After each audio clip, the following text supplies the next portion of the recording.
right, here we are at the Crystal Clearpoint Studios with Deborah Colleen Rose, and we're talking again. Watch out. And I got Lulu Morris with me from Ancient Apothecary. I said it right. I should drink more often. I talk better. And we have I Dr. took Matthew. good. I talk real good. Uh, and we have Dr. Matthew Pierce. And today is Moonshine Monday, is why I said I should drink more often. I am drinking my protein shake with Kahlua. If you haven't tried it, you should. It's delish. Delish. Show them what you're drinking. I'm having a martini. That's a beautiful This is a glass. this is a raspberry vanilla Crown Royal. Yum. You know how I feel about my crown. Well, Okay, yours is. I have rum in mine, so I You really? do. Okay, so there's no telling what's going to come out of our mouths or the other end because he's eating a burger. So I'm just I am so saying. sorry. I apologize. It's been a full morning, and I was like, I got to get something to eat before the podcast. Well, now I'm hungry and I want to go get me some cheese and crackers or something. Okay, I know y'all don't believe this, but it's true. We actually have a discussion before we come on the air about what will we talk about today. And we have decided that that's just wasted time because we never really talk about what we say we're going to talk about, or we may start out talking about it and then we go down a rabbit hole. So now we're just kind of going, here's a subject line, and we're just going to see where it goes. So Here it goes. today, since we're all about metaphysical crap in our lives in one way or the other, supernatural, spiritual, enlightenment, woke. What else? What other words can we That's use? woke. What? Woke. We're woke. We're woke. I hate that word. I just I do hate too. that word. I I do hate too. that. It's So almost become derogative. Oh, it's you're almost so like woke. calling Right? someone Karen. I used to love the name Karen, but now, my God. Just think how Karen feels. All the Karens out there. So Yeah. now they're saying that we should have like a name like Karen for each generation. Oh, So like Karen would have a child and her child's name would be Stacy, and Stacy's child would have a child and her name would be, Kimberly or whatever. I don't know. So each generation gets their own name. So no. I don't like names. You know that. I don't like names. I don't like labels. I don't like boxes. I don't like restrictions. I don't like to have people say, this is what this is, or this is who they are, because there is no way you can say in one word or a sentence something that truly describes what everything is. Am I wrong? You are not. Okay. I thought you were pointing at me like I'd screwed up. No, right on. I mean, that's exactly how I feel. Okay, so I have a hard time. I'm gonna be honest. I have a hard time talking about supernatural things in the broad context because of my belief system. Because I do believe that there are good energies and that there are bad energies. And when someone says that it's just energy, I don't know what to do in the conversation. I'm just going, okay, that's what you think. We're done. I don't know what to tell you. Not going to argue. Well, okay. So this is my explanation when people come to me about this, is that everything is energy. Okay. However, it's how it's experienced that makes the difference. Okay. For example, if you take and lick your fingers and go over to the light socket and you put your fingers in the light socket, you're going to have a completely different experience than having light in your house. Yeah. But to me, that's so obvious. I don't even want to have a discussion with that person at that point. I'm just kind of done because I don't want to waste my energy. Kind of like one word responses when someone sends you a text.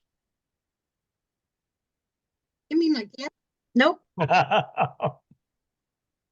I think he was jabbing at me because I said nice a while ago. That was a mistake. So you made an assumption, which made an ass out of you, but not me. Okay. No, no, that's I not hit. an assumption. I'm just telling you, one of my pet peeves is, like, if you're going to respond with one word, okay, that's not communicating to me. That No, it's not. communicates But nothing. but that was a mistake. It was an error because I was writing and I'm like, all of a sudden, Facebook and technology hates me because it does autocorrect all the time. Like I put up something about breast reduction yesterday and it said breastfeeding. And I didn't, and I am the world's worst about going in and editing and copy That's not proof. editing. Proofing. That's the word I was looking No, for. she I does don't not do that proof. because I'm in a hurry and I have things on my mind and I multitask. So shut up. So anyway, I I totally was get it. I was trying to type something and nice popped up as the explanation of what it wanted me to send. And I was trying to delete it and it hit send instead. And then my phone rang and I just said, fuck it. I will see him soon. So and so I apologize. that takes nothing away from my life. That's Yeah. nothing. If you can't give me a little grace, Dr. Pierce, then fuck you. Oh, you have all the grace in the world for me. You got I it. should not drink on Mondays. I've said the F word now 3 times in 30 seconds, and I haven't said it in a long Uh-oh. time. Uh-oh. So anyway, supernatural stuff. So let's do this with the group first. Everyone that believes that there's good or bad, or there's like gray, or like there's energy you want, energy you don't want, raise your hand. Did I you not guess- understand the question? Well, I mean, I agree that, I mean, like I said, my definition is your experience of it. So it can be dark, it can be light, it can be, chartreuse. I mean, I hate that word. whatever. Don't say that word. Don't say You don't that like word. chartreuse? Okay, well, I don't Ooh. like the color, so. But yeah, I mean, I agree that there are things out there. I've experienced things that what I say have an agenda. They have that when they come through, that they want to do something, they want to say something, they want to cause something to happen. Okay. When I was raised, a good Christian boy, and you didn't mess around with this stuff. I mean, Jesus is teaching us, that, people got possessed. People had, were possessed and had demons inside of them. Okay. Do I think that happened? I think that, yeah, but I think that also it was probably a psychological thing that they had no idea how to diagnose or how to explain it. That's just Well, me. either way, the person got healed, they were better. So it's a moot point at Yeah, that stage, exactly. you know. So let me add a codicil to that real quick, because I've worked in the mental health industry for God knows how many years now as an advocate, volunteer, education director. And I am of the belief that while mental illness is an explanation for a lot of erratic behavior, I also believe that mentally ill people are especially gifted oftentimes to Oh, yeah. where there is no veil, there is no wall for them. And that makes them very susceptible to Susceptible. Susceptible. makes them Susceptible. open. It makes them more open Yep. to connections, possibly attacks, and I have seen it demonstrated often. So, that's a whole another can of worms that we can poke at. Say that word again. Susceptible.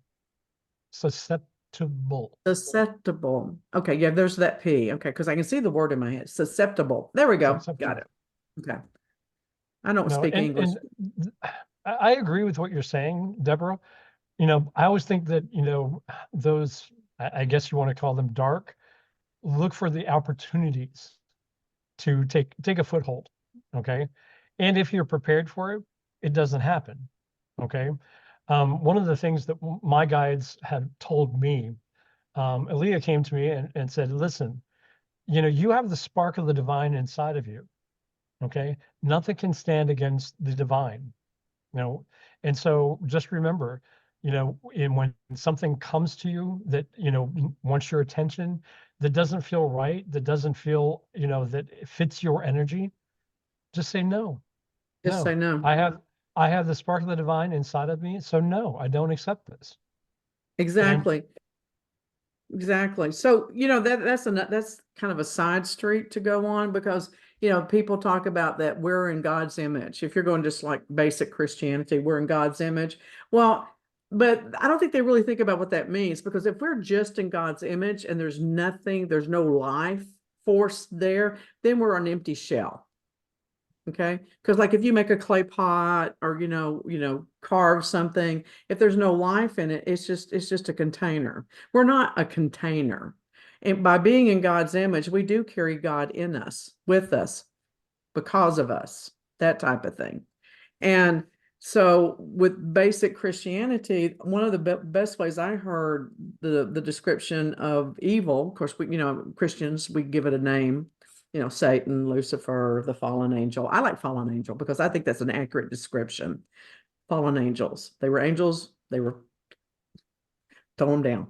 They fell. Okay, you're down. But their job is to kill, steal, and destroy our happiness. Basically, chaos steals our joy. It kills our happiness. It destroys our peace of mind. So that's how I perceive what evil is. Evil's not like, the horror movies, now we can perceive it that way depending on how our mind lets things go. They can use that to work against us, but I don't think that's what evil looks like. I don't think that's who they are.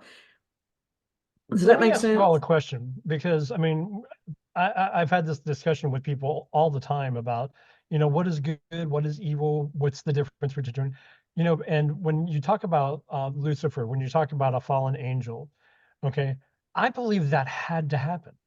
Yes, It absolutely. had to happen, because if you look at, just the cultures, everybody has that piece inside of it that like tests the free will or tests the humanness of who you are. Mhm. Okay. And so I believe that it had to happen. I believe that when, Jesus was tempted in the wilderness, I think that that had to happen. Exactly. I agree. Well, but I mean, I also believe on the other side that that shows us exactly how powerful we are. Yep. Yep. It does, because okay, let's look at it just from a purely scientific, logical point of view. If we didn't have evil, what's the point of God?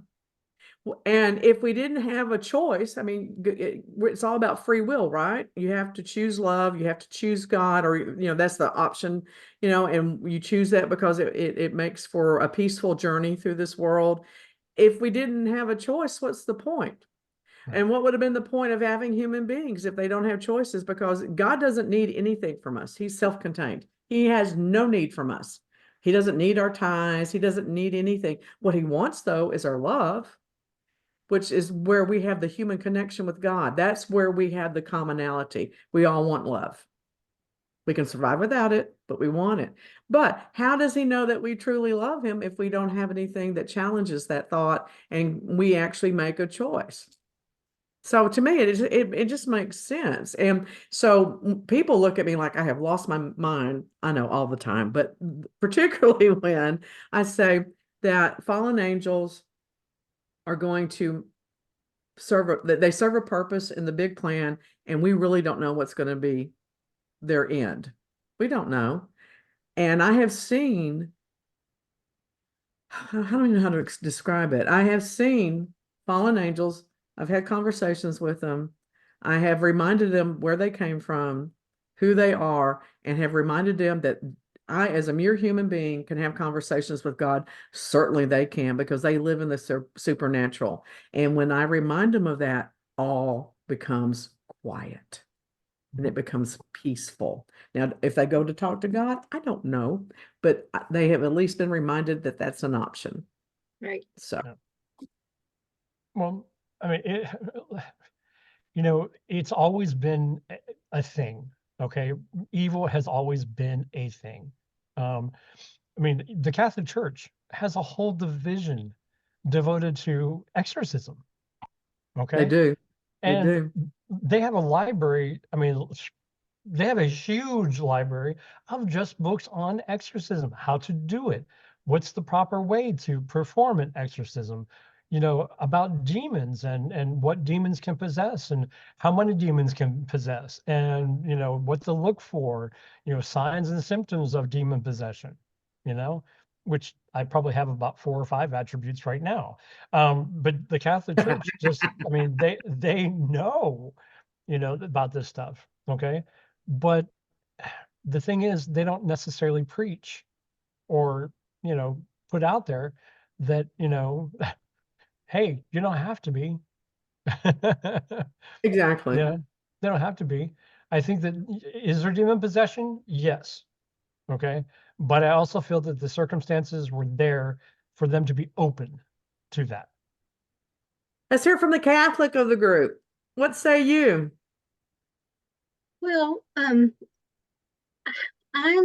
of the opinion that I always call it a negative feeling. Mhm. You know, when when I feel something that's off or not pure energy, or I call it pure energy. So you feel that negativity.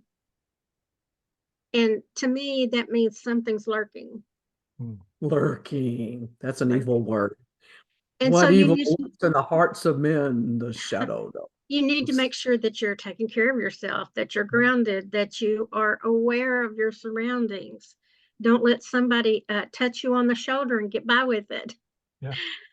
The only time that I was touched, though, is when Deborah and I were at the house doing the cleansing. And she cleared out a closet and she said, I think there's about 12 Indians in here. It was the site of Chaos. an Indian encampment and a war, and they were killed in what, early 1800s or something. Anyhow, I felt on my back, it was just, they crawled up my back and gone. And it was about this wide, just like this. So it started at my heels and then came all the way up my back and up my head. And I went, oh, that was interesting. We're just gonna say And goodbye because we're leaving. yeah, they were saying adios. And it But was, here's the thing, Luann, you were sensitive to it. Okay. And I think that they were, you know, they were looking for an opportunity, and the opportunity did not present itself. And so they're like, okay, well, we'll let you know we're leaving. Yeah. Yeah. We're gonna at least, exit with a scene, we're gonna make our mark. You know what's weird though? Okay. It's not like I had this conscious thought when I was little, when I was about 4, but it's like I've always had this internal knowing that I was going to be called upon to do spiritual warfare. I've always been aware of that, and I didn't know how, when, or it was going to happen, or the circumstances. And I can see looking back, because I'm so freaking old now, but looking back, I can see instances where I was getting like experiences to help me prepare for that.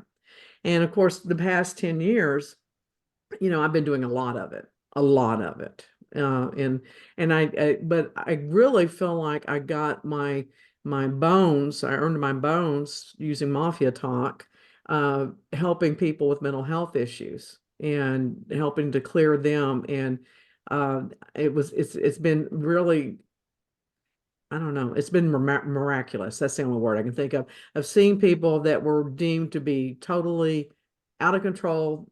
They couldn't be helped. They didn't respond to medication. And I don't do exorcisms, not like what you think, but we do call them out. We do call them out. And I say we because, I don't work with spirit guides. I don't do that. I work directly in a relationship with God. I don't even talk to Jesus that much, honestly. I mean, I pray using Jesus as an example, but I really talk directly to God. And if he wants the message. Sorry, I mean, I have a question about that, but go ahead, keep going, and then I'll ask my question. No, go ahead, because now I forgot what I was going to say. So go ahead. Go ahead. Well, I mean, you say you don't talk to Jesus, but God, but we have the concept of 3 in 1. So how I view that is like if you're talking to God, you're talking to that entity. You're That's, talking yeah, to that's what I was God the gonna Son, say. God the Holy Spirit, and God the Father. Yeah, that's what I was gonna say. I feel like my strongest though, but they're one, but I also see them as three parts, There's three parts and there's one. It's hard to explain, but I really feel like my strongest connections with the Holy Ghost. I always feel like I've got a direct connection with the Holy Ghost no matter what. And I could actually feel him thump me on the head sometimes, like straighten up. All right, straighten up. No. And so Well, I always feel like that's my guardian, like my teacher following me around, or my keeper, or my I'm on a leash. I don't know what you want to call it. When I'm looking for answers, I specifically say God. And when I pray, I invoke Jesus. I guess that's the best way to explain it. But yes, I see them at three and one, and that's why I have this tattoo on my arm, because that's what that means to me. They're all entwined. So where was I going with this? Damn. Um, I forgot. It's okay. well, I was actually, go ahead, Luann. I was just saying that I I I feel inadequate because I've been told that I have spirit guides, but I I haven't had any interaction with them that I know of. You probably have. You just don't know it. Because Well, I personally, I work with spirit guides. Okay. I teach people how to understand and to receive messages from spirit guides. Okay. And it's one of those things that we just kind of do unconsciously. And people say, well, I've never had a visitation by a spirit guide. I've never done this. I've never done that. And I was like, yeah, you probably have. You Yeah. just don't know about it. Okay. I I just mean, have you ever had one of those conversations that, someone comes to you and they just like have had a bad day or whatever else like that, and they just dump on you? Okay.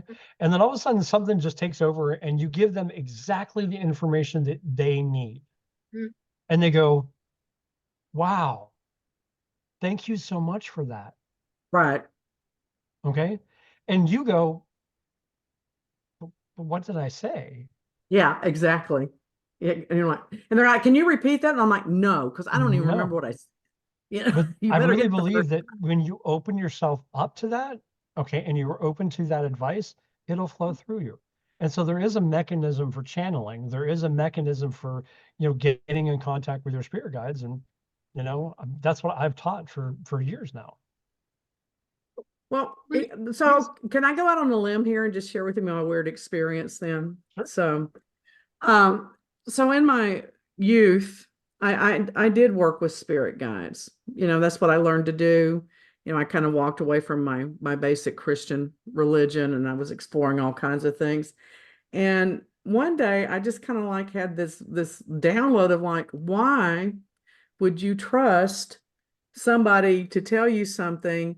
And why would you think that they know more than you do? Because you have the same capabilities. And I'm like, where did that come from? Okay, what is that about? And that's when I actually talked to my first angel.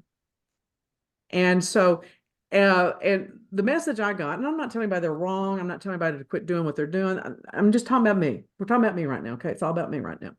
Um, I was told that if you can talk directly with your absolute highest power, why would you do anything less? Number one. And number two, as a Christian-based belief system, which I never walked away from that, I just didn't, practice the traditional, is that one of our jobs is to discern spirits. Well, one of the best way to discern spirits is not talk to them all the time. And then you don't have to like put them through tests and see if they're tricking you. And I have listened to people and they say, well, my spirit guide told me this. And I'm like, yeah, but have you really figured out who that spirit guide is? Because I can see their spirit guide. And I'm like, you shouldn't be talking to them. You should not be talking to them. But they didn't ask me. They're not paying me to coach them. They didn't ask my opinion. So, I've always just kind of let it lay. But I also avoid those people, which is why I don't have a lot of contact with a lot of people that are part of the, metaphysical community, because Well, I'm not think about comfortable. it. It's exactly what I said. There are people that have agendas. And one of the agendas of the metaphysical like community, and I'm sorry to say this, You can get angry if you want to, people, whoever's watching this. But I really believe that, I mean, you have an agenda in the metaphysical community that you want to shine bright. You want to be something better than. Okay. And so you're looking for ways to come up with something that just makes you sparkle. Okay. And all these people that are getting up and saying, oh, wait, my spirit guide said this about you. You need to do this. You don't. The only thing you need to fucking do in this world is breathe and eat. Eat. Okay. Well, okay, So- so let me make a point here. This is coming from a leader in the metaphysical community, not the Christian Yes. of this group, okay? So maybe he's got a point here. All right. So you guys listen to him. Well, I mean, I've been accused many times of like not following the tradition. And I'm like, what is the tradition? Because the tradition has always changed. It's always been. And I know for a fact that, you know, when my guides come through, things happen.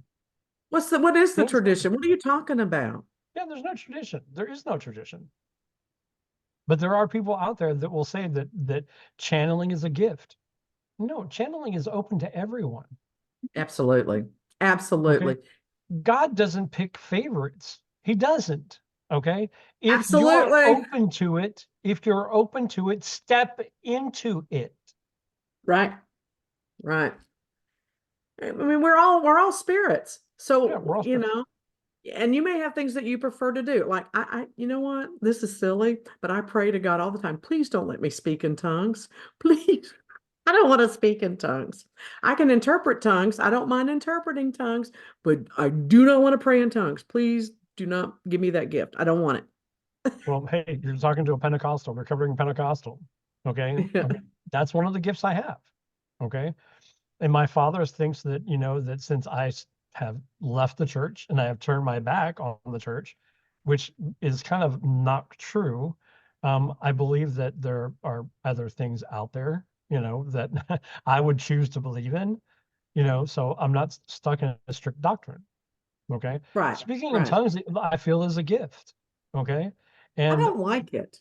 well, I don't like it. I love to interpret. I love to do the interpretation, you know, but, and I have spoken in tongues many Mhm. times, but I don't care for it. And I think it's just probably because as a child, it was ingrained in me that most people that were not Pentecostal, because my grandmother was Pentecostal, Mhm. thought that speaking in tongues was fake. And, you know, I just think that's just a stigma I've carried into my adulthood. And I could probably do a little self-hypnosis and retrain all that. And I just don't care to, and I don't want to. So I got it. But it's not like you're being forced to, you know, you have a Nope. choice.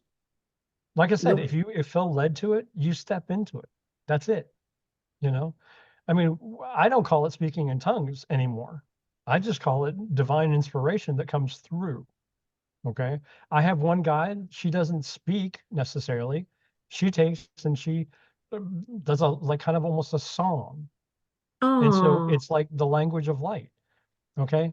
But when she sings, there's a healing that happens.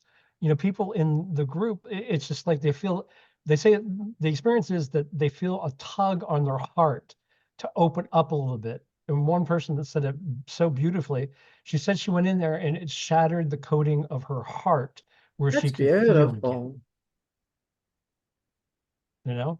And I've had experiences with all of my other guides that, that if I would have followed my teaching of my younger youth, I would not be doing this. Right. Right. Okay, I wouldn't be. Well, you know, But I sing when I'm cleaning houses, and I don't mean mopping. I'm talking about spiritual cleansing. And it's there's not any really there's occasionally words, but mostly it's just sounds, you know, and rhythms and stuff. But no one's ever told me that I broke the confines of their heart or anything. But I find it soothing. I going through the house and singing, I find it yeah, soothing. I just do it under my breath, you know, and I don't know, but that well, I like. okay. Then I'm going to share something with you that might possibly blow your mind. Okay, and might come across as a little crazy. Oh, go figure. Okay, Watch out, we're talking again. Isn't that the name watch of out, the we're thing? talking again. Okay, so I believe in fifth dimensional beings. Okay, those things that don't necessarily appear in the natural world anymore. Okay, I believe in fairies. I believe in gremlins. I believe in ogres. I believe in all of that. Okay, I don't believe that necessarily that they're you know inciting riots. I don't believe that. But one of the times I took and went into a channeled state. Okay, and this I was in front of a large group of people. Actually, yeah, someone but I was in that organized it. So, but I was there and I'm channeling, and then all of a sudden, it was just like something took over, and I started doing this. Hmm. And no one could understand why I was doing it. And so finally, Satsuma came forward. And Satsuma was the name that was given to him because the people in the front row smelled flowers. And so it was like they said it was a really sweet smell that they could just felt the aroma. It was almost like the orange blossoms or the cherry blossoms. But to me, the smell was Satsuma. It was a Satsuma smell. Okay. And he didn't speak. What is a Satsuma? Satsuma is a flower. Oh, okay. Okay. Yeah, Satsuma is a flower. He didn't speak. And so he pointed at someone in the audience, okay, and was like, come here, come here. Okay. And he started signing, not regular sign language, but he started signing to her and making gestures. And she knew exactly what he was saying. And she started translating for Satsuma. And Satsuma came and started pointing people out in the audience. Okay. And was like, you come here, and you come here. Okay. And he was like, together, and it's like your energy together, like, is healing. Okay. And so he sat them down back to back. Okay. And made them put their hands like over their heads. And then the other person put their hands, like this, so they were like interlocked like that, but over the head. Okay. And he went over and he started tapping the forehead of one person, and the other person ripped her hands down. Was like, she goes, "How did I feel that? How did I feel that?" And he put it. He said, "Go back, go back." Okay. And so he went over to her and put his hands over her head. Now, you have to understand that I don't remember nothing of this. I don't. Okay. Someone had to, actually fill me in on all of this after the fact. But he put his hands over her head, and he goes, "Oh my gosh." He was like, how did I feel that? Okay.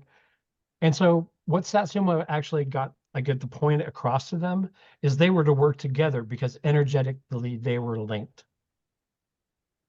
Okay. They're working today. They're That's working cool. today. Okay. And they're energetic healers. Combined, they're amazing. Okay.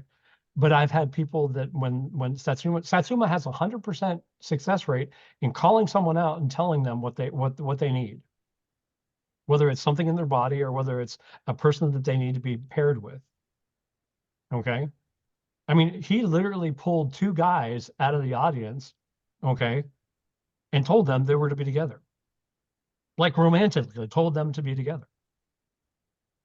And they admitted, like afterwards when they were talking to me, that they came to that particular night because number one, they knew that I was gay. And number two, they were looking for someone who was spiritual as they were and were hoping to find someone. I think that all makes sense to me. I mean, I no Well, longer. but I didn't tell you. It was revealed to the interpreter that Satsuma was a unicorn. That's funny. But I mean, this is why he does this. And Yeah. so when Satsuma comes through, because he's not going to talk. He's not going to talk, but he will pick someone telepathically. You're going to translate for me, and invariably they do. See that I was going to make a joke, and it's funny that you just said that because I was going to say I think that there's a possibility of all kinds of creatures except unicorns. Oh, I was going to make that joke, so that's funny. go for it.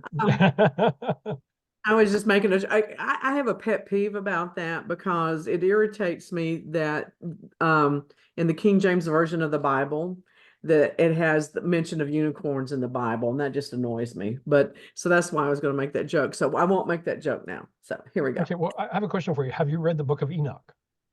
I have. Well, I mean, magical creatures and fifth dimension stuff happened in the book of Enoch. Absolutely. And I mean, well, angels are fifth dimensional characters, you know. I mean, you can't deny that. And you know here's what's really interesting. I have a guardian angel that is incredible, and he talks to me all the time. He's sarcastic. He's over here talking to me right now. I did not actually let myself believe in angels for years. I thought that they were a figment of somebody's imagination, and even though it talked about it in the Bible, I'm just like, it didn't make sense to me. I didn't think about it. And for several years, I had person after person after person, pagan, Christian, Hindu, Muslim, all these different people say, you have an angel. But what's incredible about your angel is he's 30 foot tall. And I said, well, I need a big man. And they could see him and I couldn't. And it was really funny. I was at a Bible study one day and a 12-year-old boy came up to me and goes, can I talk to your angel? I said, what does he look like to you? And he goes, he's really tall. Thank goodness we're in the big church. And I said, okay, so talk to him. I said, I know I feel protected. I have seen him perform miracles. I've literally seen an 18-wheel truck pass through my vehicle, so I didn't wreck. And then a mile later, that truck was wrecked up the road. You know, things like that. I could go on and on and on. So, I had finally accepted it, but we were not connecting in a way that I felt like I heard him or saw him. And he goes, yeah. And he described him to me. I said, well, what's his name? Because now I'm just getting annoyed. He goes, his name is Ignatius. And I went, oh, wow. Because I was reading the book written by Ignatius at that point, and the Meditations of Ignatius. And all of a sudden, at that point, he made himself appear to me. And now he won't shut up half the time. And he actually took a hiatus for about 30 days because I was going through a lesson last month. He wasn't punishing me. I was going through a different stage, and now he's back. And he's like, oh my God, shut up, just to get to the point. So the point is that our growth with spiritual awareness is fluid. So, people come and change, they grow, they change their mind, and we should allow them that freedom to do that. And, it always annoys me when someone says, well, you said blah, blah, blah, blah, blah. And I'm like, yeah, that was 30 years ago. Don't you think I've changed a little bit since then? I hope so. Yeah, I hope so. So can I tell you like a recent experience? Because this involves Luann. Oh. Uh-oh. Well, okay, so I do candles. Okay, and I mean I don't make it a secret that I get my candle scents from a person who has passed away. His name is Joseph, and he told me that I was going to do candles, and I disagreed with him. I was like, nope, not going to do that. Okay. The other night he came to me, okay, and it was such, I was like, I woke up and I was like, okay, wow, the big order. Okay. He said, you're going to make skincare products for men living with HIV and AIDS. Makes sense to me. And I was like, okay, wait a second. That's just way out. That's way out there. And I texted Luann. I was like, Luann, I'm going to need some help. And you know what? I believe that he's sending me to Luann because she gets inspired too. I believe that there's a connection, that happens with her and her products. And if I would challenge anybody to use her products and not feel the presence, Yep. the love, the spiritual energy inside of it, And so in my mind, I'm like, oh, Luann is the best person to go to, Well, Okay. And so now I'm forgetting, because he kept on saying a scent or an oil. Luann, help me out. for what though? I don't The remember. collagen production, Oh, geranium. geranium. He kept on saying geranium, geranium, geranium, and collagen, and geranium, collagen. And I'm like, oh my gosh. And so I was like, okay. I was like, but I don't know this stuff. So, and he was like, Luann. So I guess Luann and I are going to be working together with this Well, kind of the stuff. nice thing about working with Luann is that, again, she doesn't come to the table with predisposed, I know Yeah. everything and it has to be this way. Because I'll call her up and go, I want this. And she goes, why? And I'm like, I don't know. I just know I want it.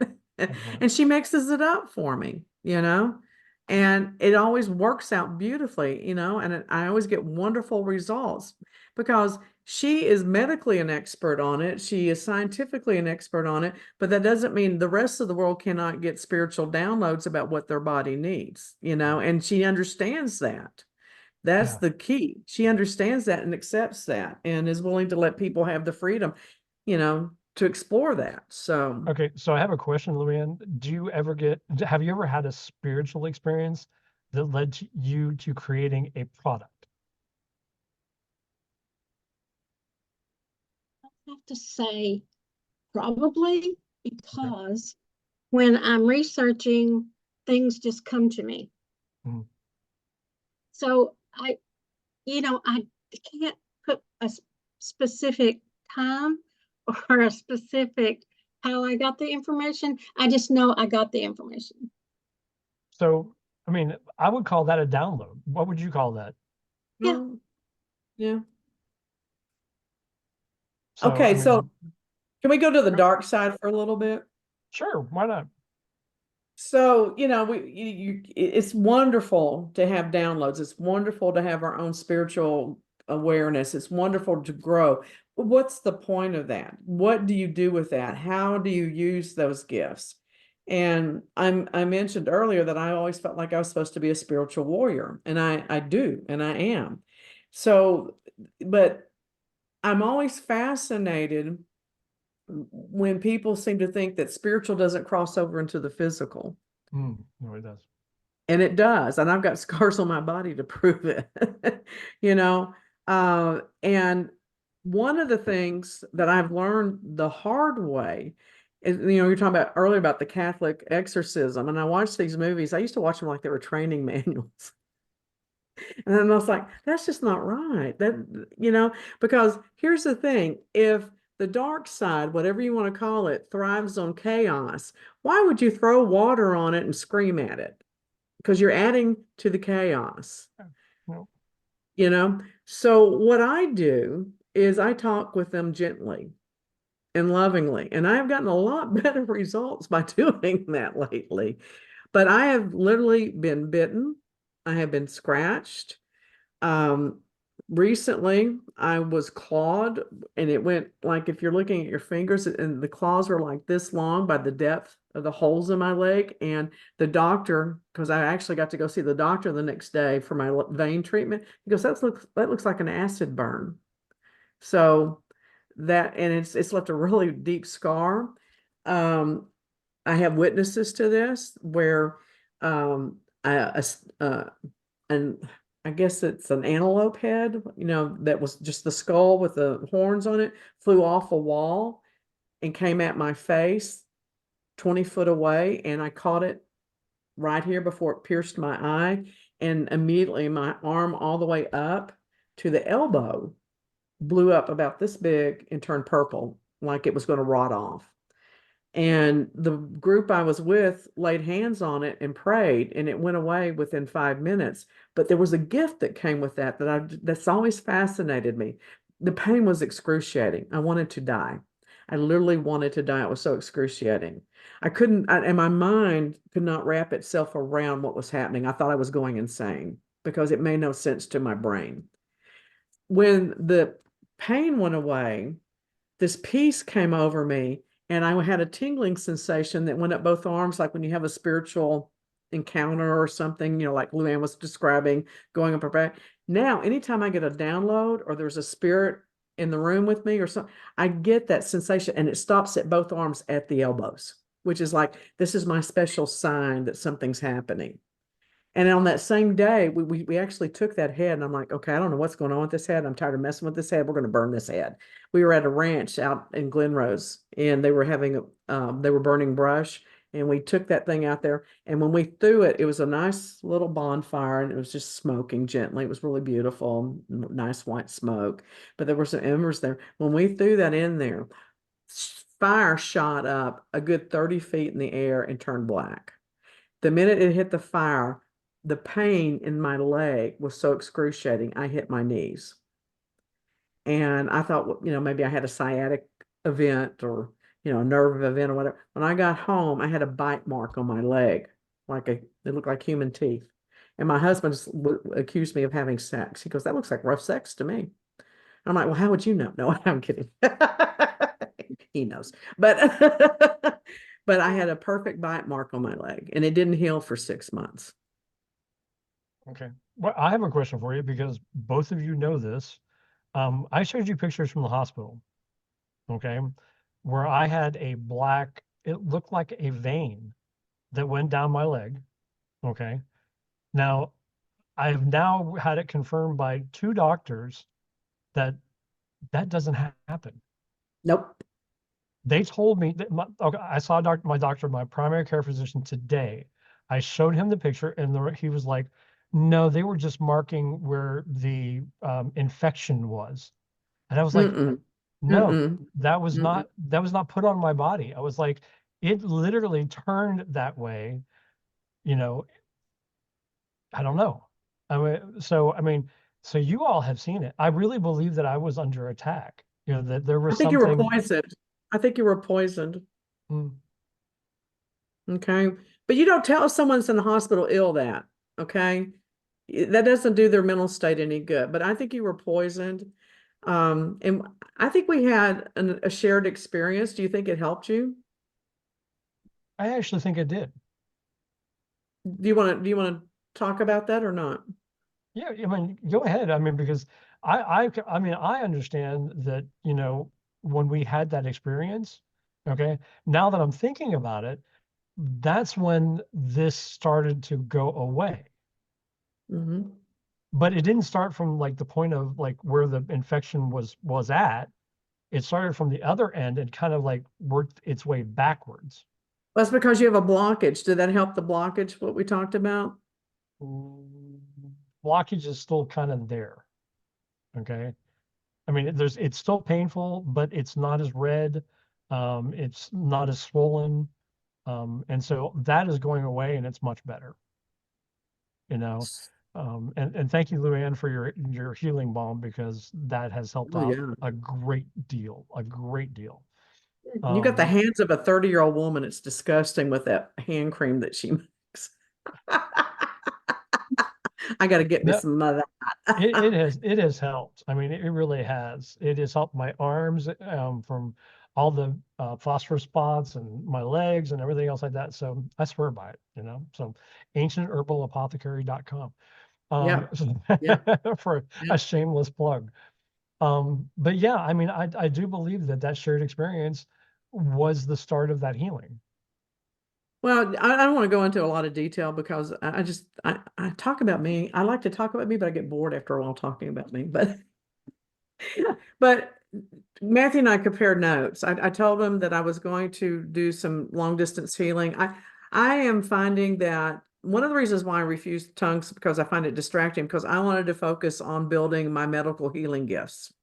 And I've had really seen some really successful healings over the years, but I want to get more accurate, more detailed, and be able to, facilitate miracles if I'm allowed, if God lets me do that. Okay. And Hello. and I It's not show whether up. God allows, it's not whether God allows it, it's whether you allow it. Well, okay, let me rephrase that. If a healing is meant to happen, that's what I mean. If a healing's meant Healing to is happen. always meant to happen. So, okay, well, we're not going to talk about that right now. All right, so That's because you um, don't agree.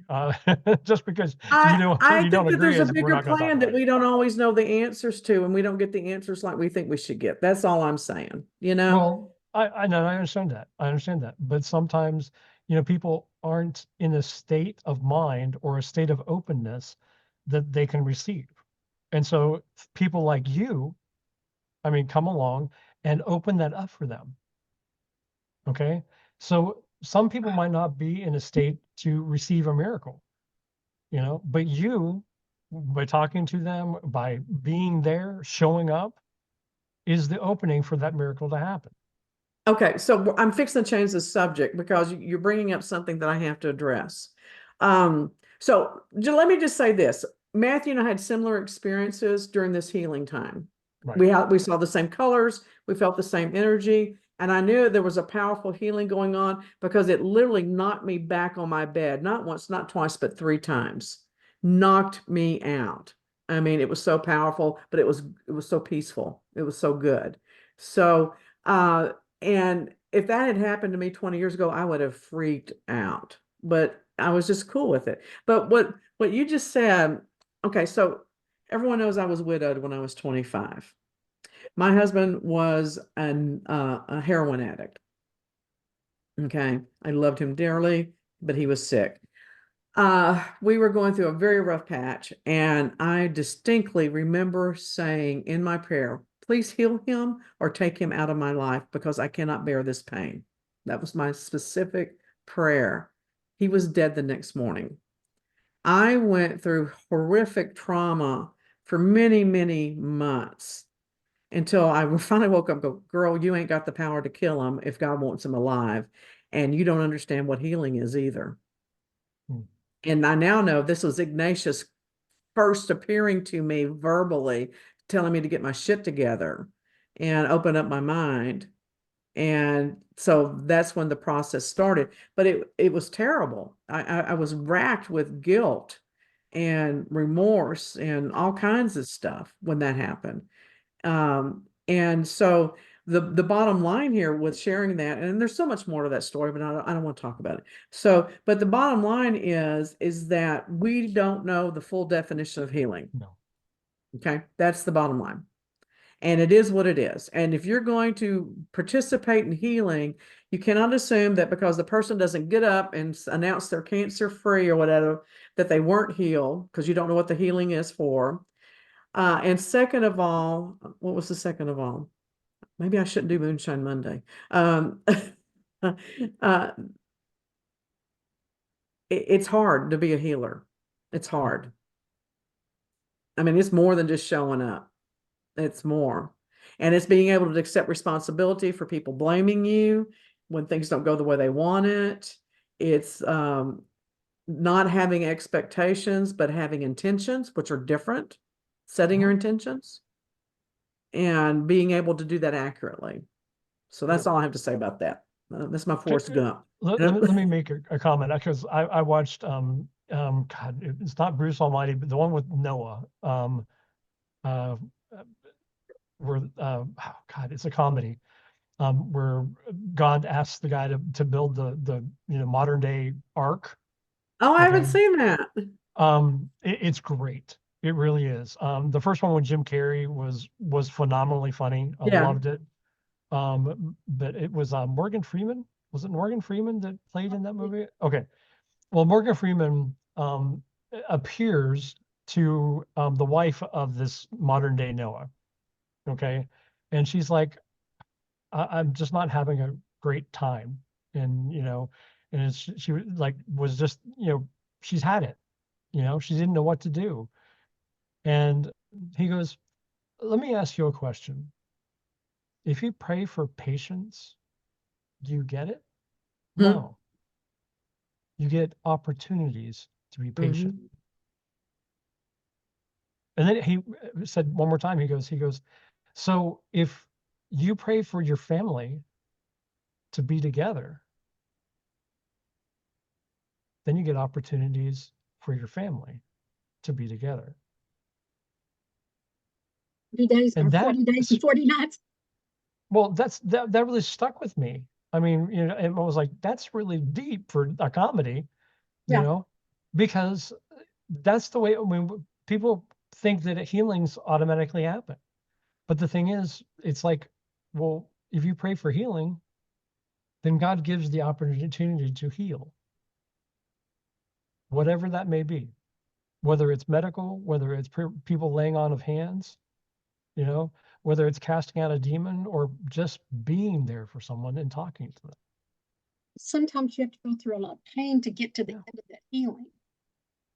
So Well, how because do you know if you're joyful if you've never been sad?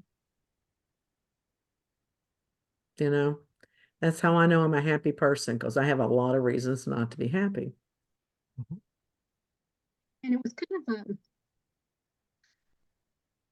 an aha moment for me when Deborah and I were talking one day, and I said, wait a minute, I am happy.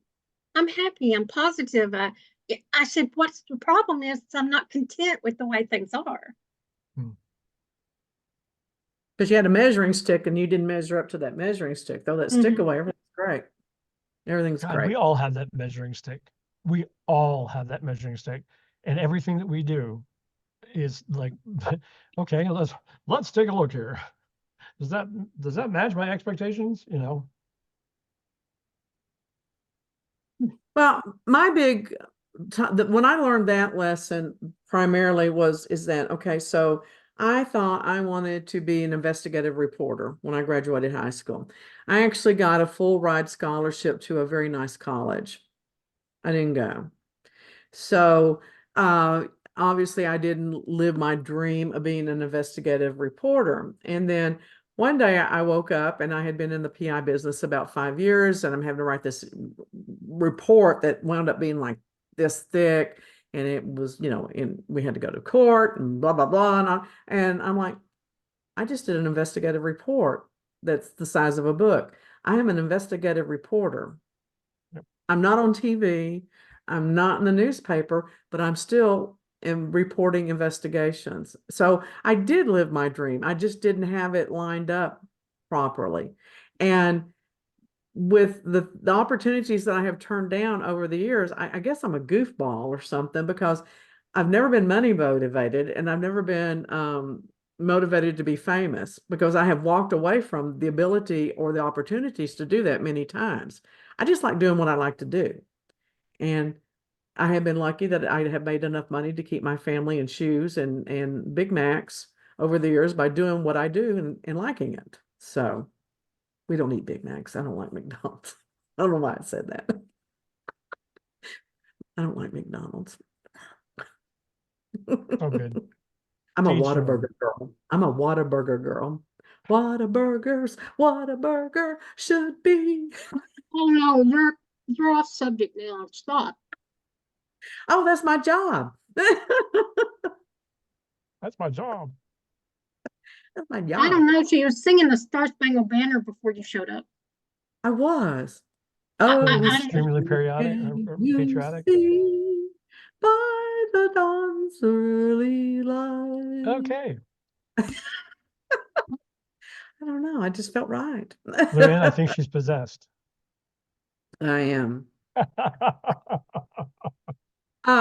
So let me plug my book a little bit since you brought that up. I am Yep. doing my autobiography. It's up on YouTube. I'm going to be doing some more chapters. I'm also breaking those chapters up into little spigots that we're putting on TikTok.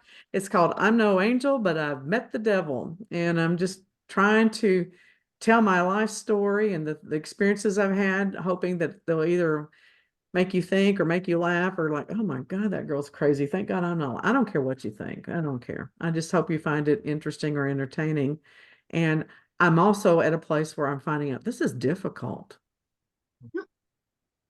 I am an open book, but you have to be in the right frame of mind to talk about certain things. You just can't call it up all the time. Yeah, especially the difficult stuff. I mean, the stuff that was traumatic and, that, you might have healed from, but still going back to it has to be energetically trying. Well, so are y'all, did y'all watch The Big Bang Theory when it was on? Yeah. Yeah. Yeah. Big Bang. Okay, so I watched Young Sheldon because Mom likes it, and we watched the whole, series. and it just ended. They just had their final season thing. And in it, Sheldon's dad died. Oh my God. I nearly lost my shit. Um, I've lost a husband. Mary lost her husband. Siblings are all grieving. I lost a sibling and had to deal with the loss of all of that and everything. And it just brought up every best friend. How many friends? I've lost 20 friends in the past 7 years, at least. It just brought up every form of grief that a person could experience other than the loss of a child. And I have always, thank God, that I have not had to deal with that. I'm like, in fact, I've told him, I'm like, I'll do anything you want me to do. I'll say anything you want me to say. I'll be anything you want me to be if you'll just let me avoid that. Please let me avoid that. And so far, we're in agreement. So I'm happy with that. I'm very happy with that. But I was shocked. I mean, I'm still sad. I'll be honest. I'm still a little sad over that. I really am. And so, but what pisses me off is when people go, oh, well, you should go get professional help or you need an antidepressant. No, I'm grieving. Grief is normal. Mhm. It is a normal thing. And you're not supposed to experience it in 30 minutes and be fine, No, it's a process. I mean, grief is Absolutely. a Sometimes the process is process. different. So, here's something else I enjoy doing, and here's why. There's a reason why I do this, and I chose to accept it. I do dream interpretations. Mm. Okay. And okay, so egotistically, I hate to be wrong. Everybody that knows me knows I hate to be wrong. I rarely am, thank God. I'm blessed that way. But what brought me to what? Quit drinking. I said, don't break your arm. Mother says that all the time. Don't say that to me. I very rarely get celebrated. So when I celebrate myself, it's something. So, but anyway, I had a dream one night that my brother, Kirk, I'm the oldest, there was Kirk and then Kelly. My brother Kirk was in the middle of this raging river that was flooded. And I see him rushing down this river, and then there's like this tree that's been knocked over into the river, and he grabs onto that tree, and I am just frantic to try and get him out of that river. And about that time, my dead husband comes up beside me and goes, I got this, babe. He always said that. I got this, babe. I loved it. He was so East Texas. I just loved it. And I'm like, okay, Bubba's got it. And he hated when I called him Bubba because everybody thought we were brother and sister instead of husband and wife, but I always called him Bubba.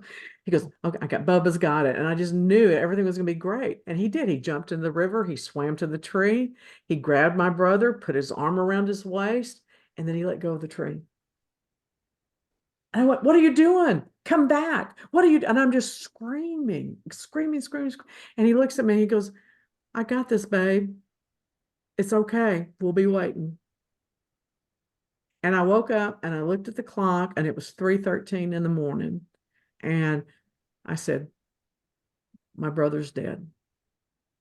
And at 6:30, I got a call from my stepdad saying he just got a call from the sheriff's department and they had found my brother's body. And later, whew, and then later on, when we got the death certificate and the autopsy, they put his time of death at 3:13.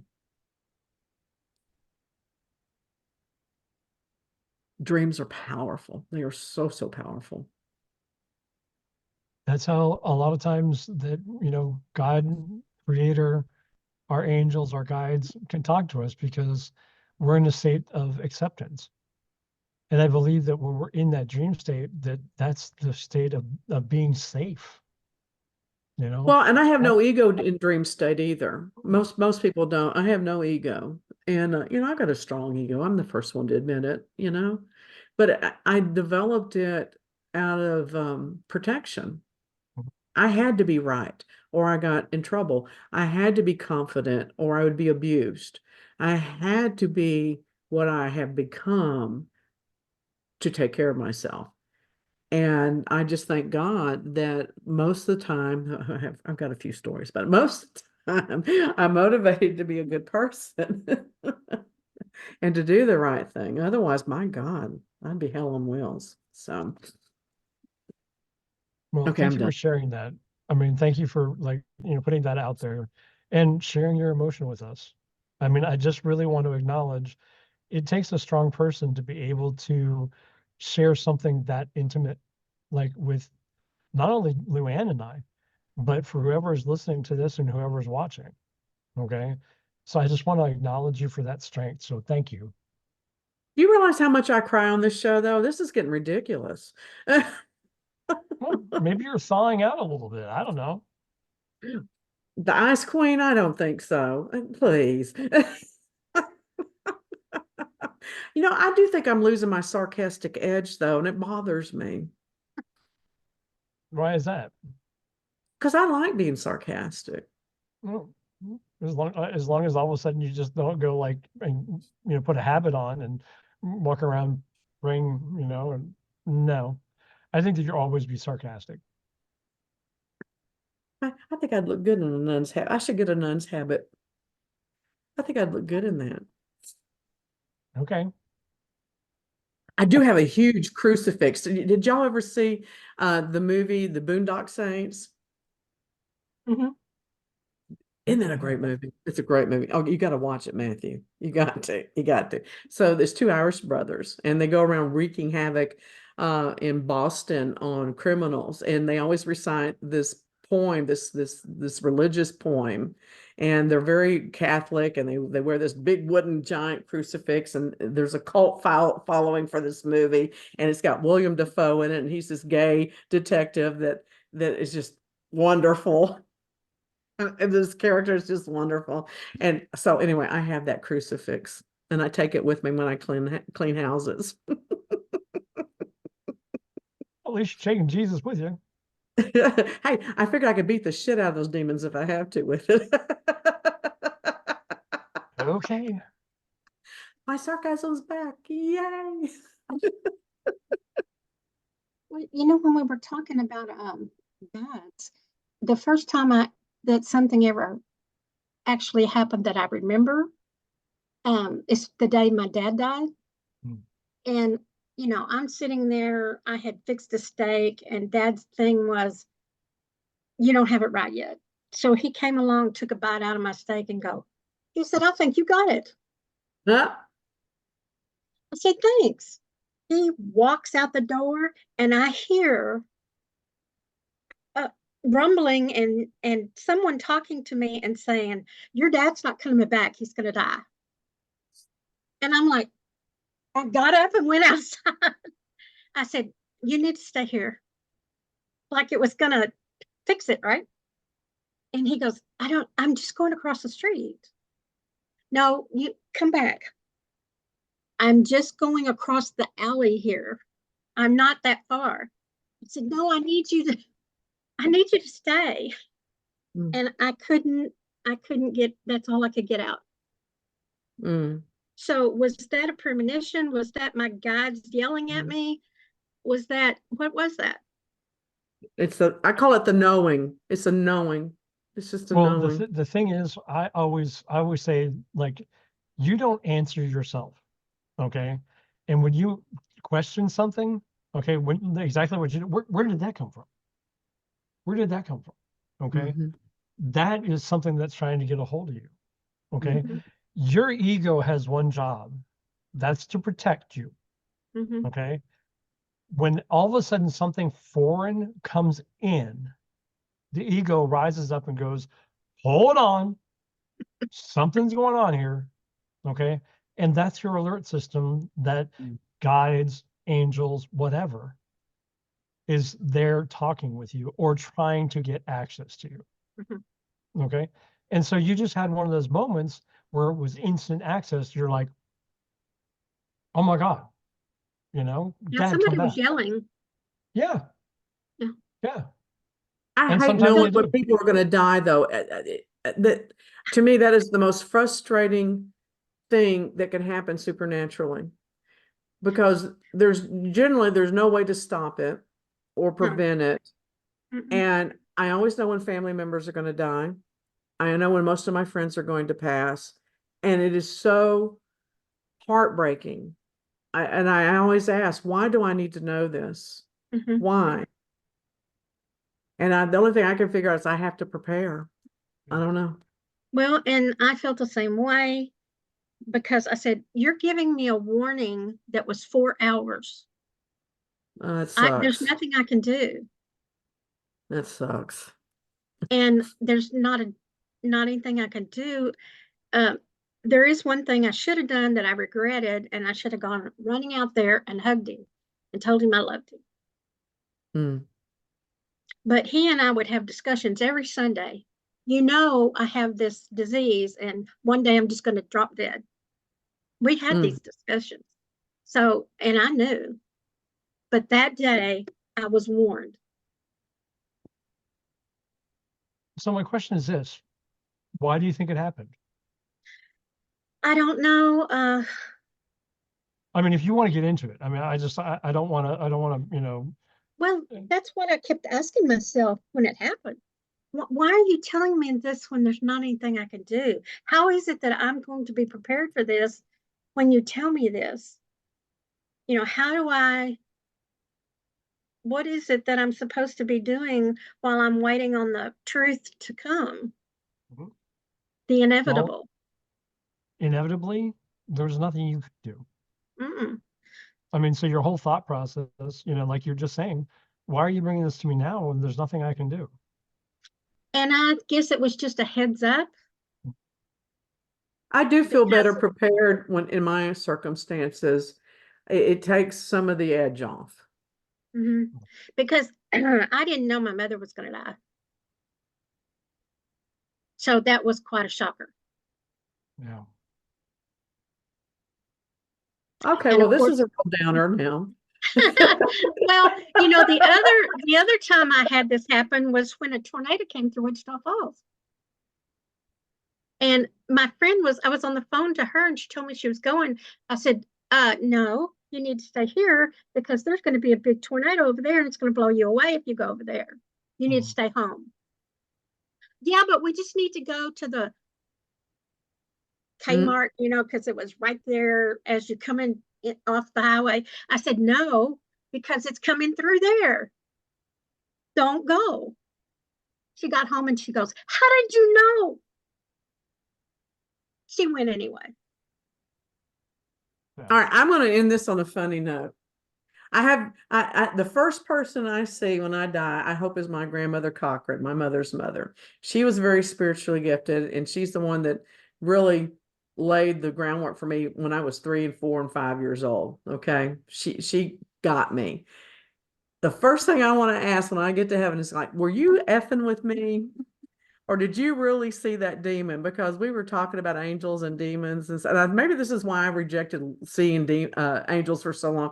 And she goes, "Yes, I really see them," because she prayed in tongues as well. And this is how I became aware of gifts. I used to interpret her prayers, and she was shocked that I could interpret her prayers and tell her what she was saying. And she goes, "Yes, I really see spirits, and ghosts and angels and stuff." And she goes, "In fact, there's a demon right behind you." And I jumped 10 foot in the air, and it was right there by the door that went off her bathroom. She lived in an old frame house into this little laundry area. I never would go in that room after that. And I want to know if she's just screwing with me or not. I was traumatized. All right. Y'all got any notes y'all want to end this on? I did my best. No, just Well, a lot to think about. I mean, because Joseph came up, I just want to tell you kind of I had a forewarning as well. Okay. And he had given me some artwork that he had done. And it was late. It was like 1, 2 o'clock in the morning. And I had it in my dining room, and the dining room had a tile floor, so it was tough. Okay. And 1, 2 o'clock in the morning, that thing fell off the wall, and I heard it shatter. And I didn't get up, I didn't get concerned or whatever else like that. I'm like, Joseph, what happened? And he just said, it's done. Hmm. Hmm.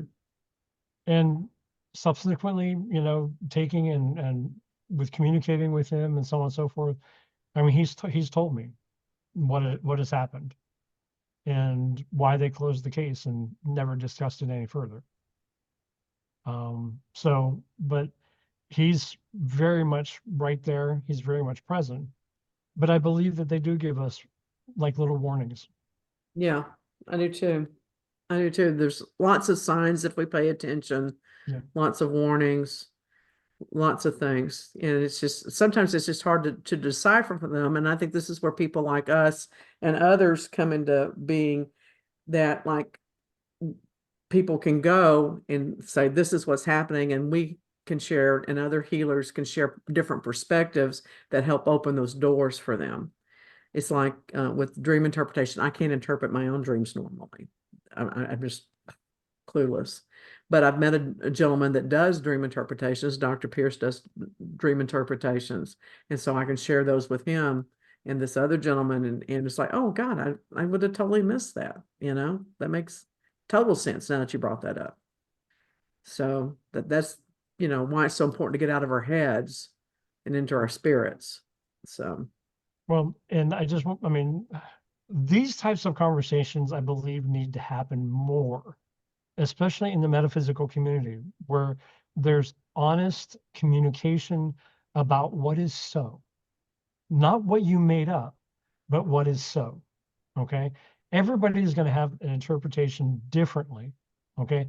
Everybody's going to see like spirits or demons or angels, whatever it is, you're going to see them differently than I see them. Okay.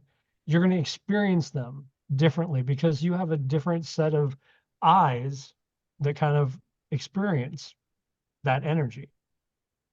And so when I say that, it's kind of like that experience, whatever your experience is, it might be a good experience, it might be a bad experience, but it's still there. Okay. I've had people in my life that demons are demons. That's it. mm, I okay. mean, you can't do anything to them. You can't say anything to them. They're going to do what they want to do. And I'm like, sorry, no.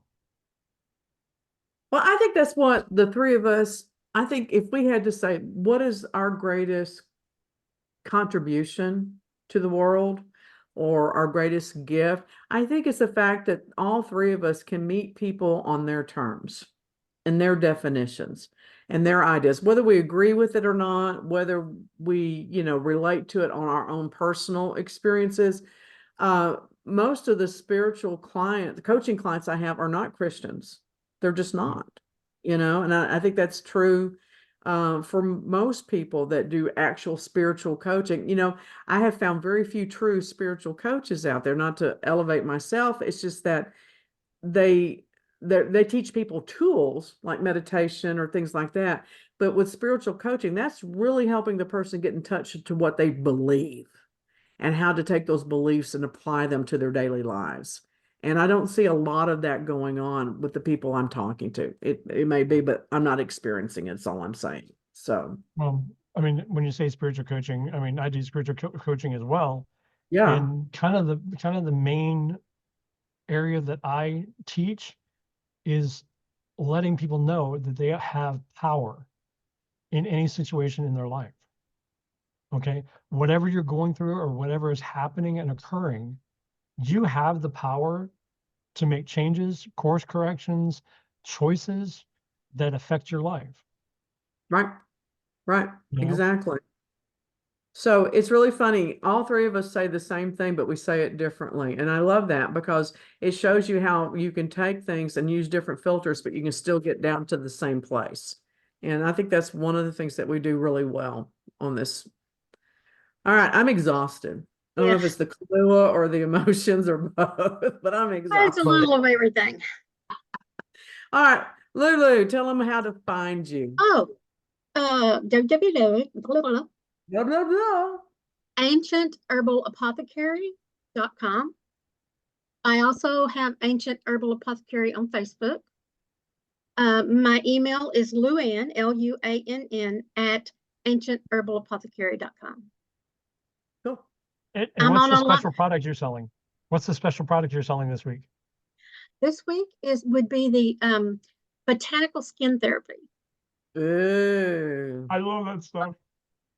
love it, love it, love it. All right, Dr. Pierce. You can get a hold of me at MatthewAPierce.com. And of course, you can do Matthew at MatthewAPierce.com.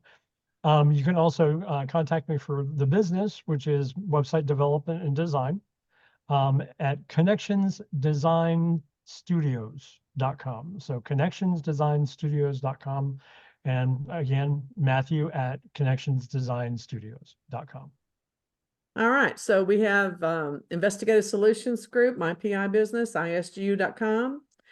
Dr. Pierce has just helped me rebrand myself personally and my handwriting therapy and coaching business. You can find the results of that. I'm really satisfied with that at DeborahColleenRose.com. And so ISGU gets you the legal answers you need. Deborah Colleen Rose gets the emotional and spiritual answers you need. And then milesofsmilesevents.com gets you the laughs that you need to relax and have a good time. And Dr. Pierce is actually helping us to rebrand that. And we're looking forward to that in the next couple of months. And let me tell you, he's good at what he does, and he drives me nuts. I don't mean to. I really don't. It's hard. I want to tell you, it's actually, he doesn't drive me nuts. I enjoy it because he makes you think. You have to really get good at defining what is important and what you do for this world. And if you are feeling like you don't do anything for this world, he can help you brand yourself just for your own purposes of knowing who you are. I think that's incredible. Don't call me for that. I'm not doing that.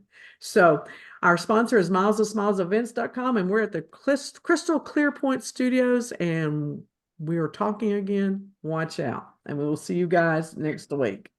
Bye.